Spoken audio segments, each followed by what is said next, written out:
In today's video, I'll be trying out my favorite house repair hacks and DIY room decor ideas, including trying, failing, and trying again to make my own custom recessed ceiling lights, how to remove a flush mount ceiling fixture, attempting to fix a broken floor tile using a weird product that I bought on Amazon, and scraping the popcorn off of my ceilings. Plus more things you guys dared me to do in the comment section.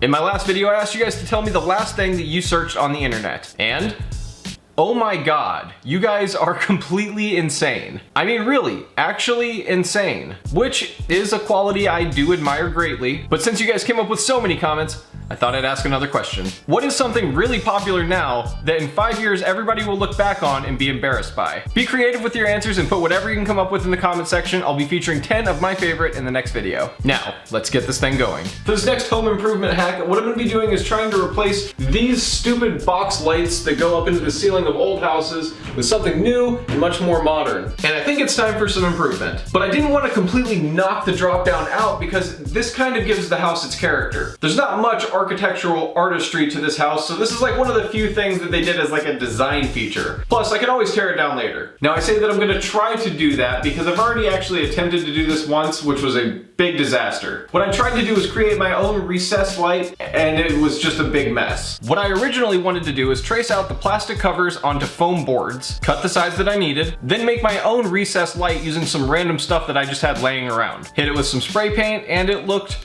really awful. This is what it would have looked like, and it would have technically worked, but it would have also looked really terrible. You starting to get the concept? It's just bad. No one was here to stop me from this. And I realized that sometimes the quality of the materials matter. It would have also turned my house into a giant Pinterest fail. So I went back to the drawing board and came up with a better plan. It would have been a lot more DIY had I done it that way, but it would have also been a lot crappier. And since I have to live here, and the whole point of this is to make some kind of improvement, I wanted to make sure that I did it right. So I'm just gonna remove these completely out of the box, trace them out onto drywall, and put a recessed light into that. It should be pretty cool looking when I'm done. And unlike the other way I was gonna do things, it's a lot easier. And it's gonna look a lot better. And it's still pretty DIY. And not only that, but it'll show you more on how to install a recessed light anywhere you wanted to install one. Even if you don't have a stupid drop-down box like me. And if you don't, then you're lucky. All right, let's give it a try. So this is that piece of plastic that I took out of the fluorescent light box, and now I'm just gonna simply trace it out on this random piece of drywall. And to cut it, I'm just gonna be using a regular box cutter.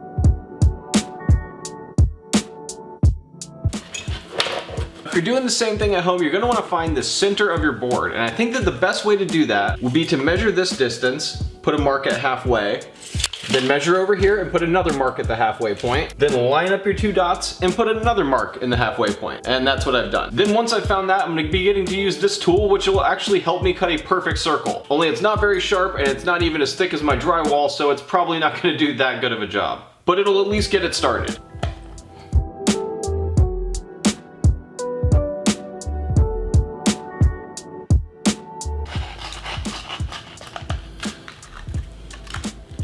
Okay, so the hole looks pretty clean. Now the only question is this going to fit in there the way I hope it does?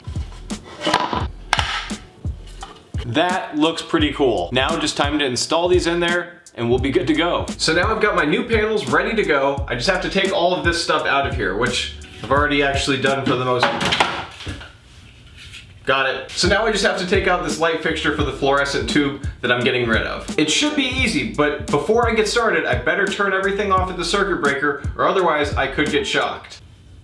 There we go. Now this is a flush mount light fixture, so getting it off is actually kind of tricky. There's no screws or really anything to let you know how to take it off. So whenever in doubt, just rip it out. That's what I always say.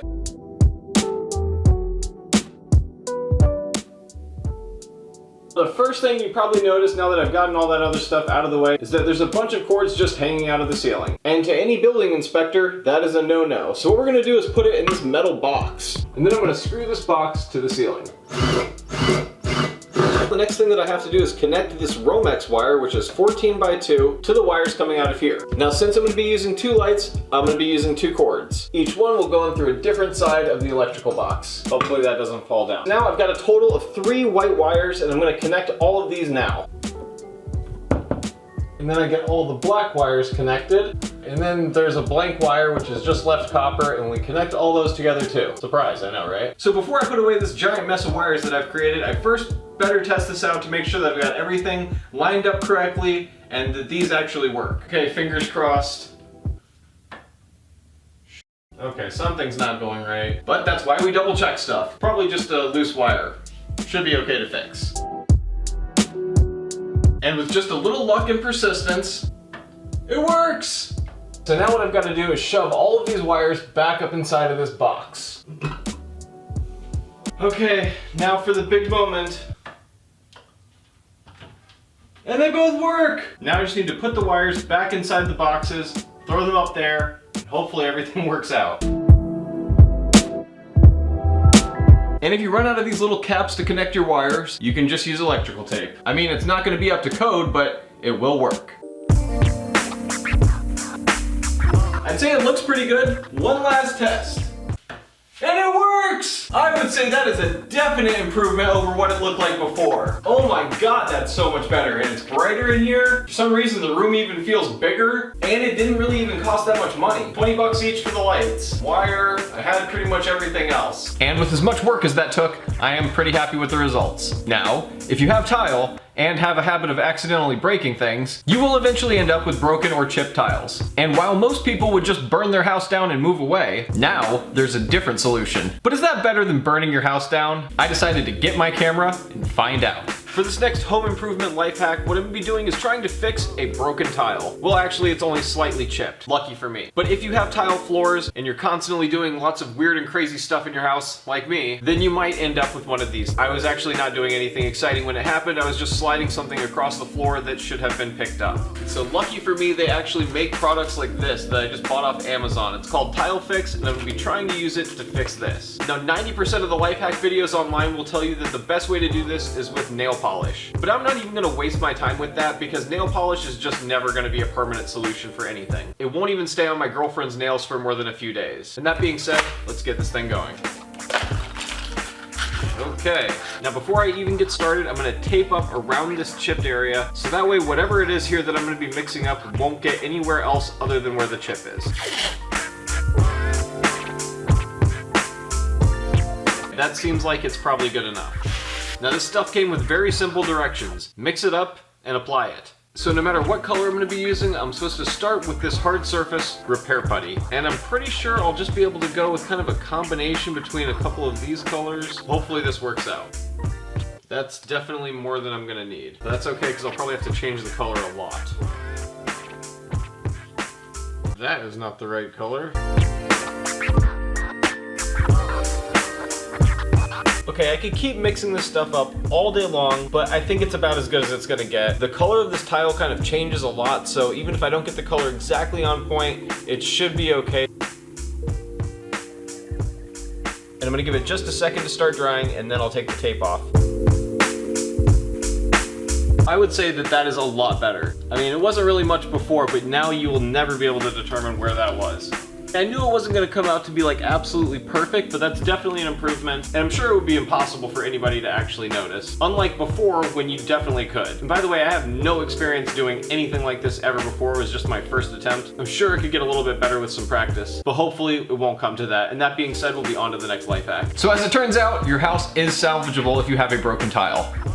For this next part in today's video, what we're going to be doing is scraping my popcorn ceilings. So this house was built after they stopped using asbestos in ceilings, but popcorn ceilings have been associated with asbestos for a really long time. And it's gotten to be where people hate it. And even though I know there's no asbestos in my popcorn ceilings, I still want to get rid of them. Like most people, I just don't think that it looks nice. And I've heard that scraping your popcorn ceilings is the cheapest and easiest way to make your house look better. And as you can tell, I've been watching way too much HGTV, so I really need to get this out of my system. And in the process, I may end up destroying my ceiling. Or I could be improving on the look, so I guess we'll see how this goes. For this project, if you decide to do it at home, all you're gonna need is a 6-inch scraper, a spray bottle filled with water, a screwdriver to take off any vents or anything else on your ceiling, and a drop cloth because it's gonna be snowing in just a second. Then afterwards, you may want to paint, but everything is optional, so also, depending on how high your ceilings are, you might want a ladder. But as you can see, we're in my bathroom, so there's not too much ceiling I have to worry about. Plus, if I end up destroying it, I'll probably be able to hide it for a little while.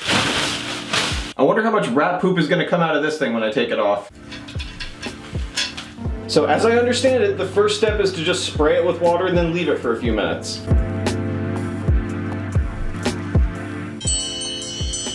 Okay, that's my timer to get started, so hopefully this goes well.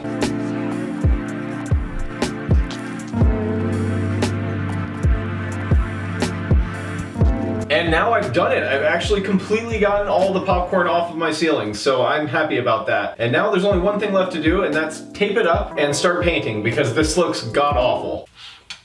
Whoa.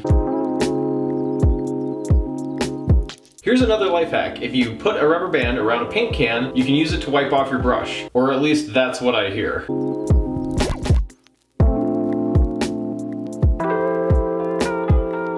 Now this is the metal grate that I got off of my air vent, and as you can see there's a little bit of residue on it. Not exactly sure what that's from. Anyways, it looks a little bit cruddy, so what I'm going to do now is pour nail polish remover on it. And this should help get off any paint or anything like that that's on it. And I'm just going to let that soak in, and after a little bit I'm just going to wipe it down.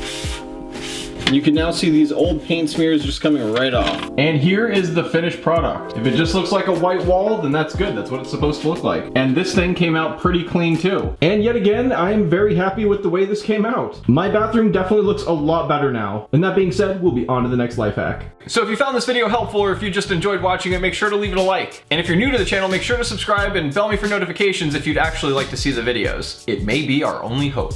And of course, I'll be seeing you guys in just a few days with a new video. All right, thanks guys. Bye.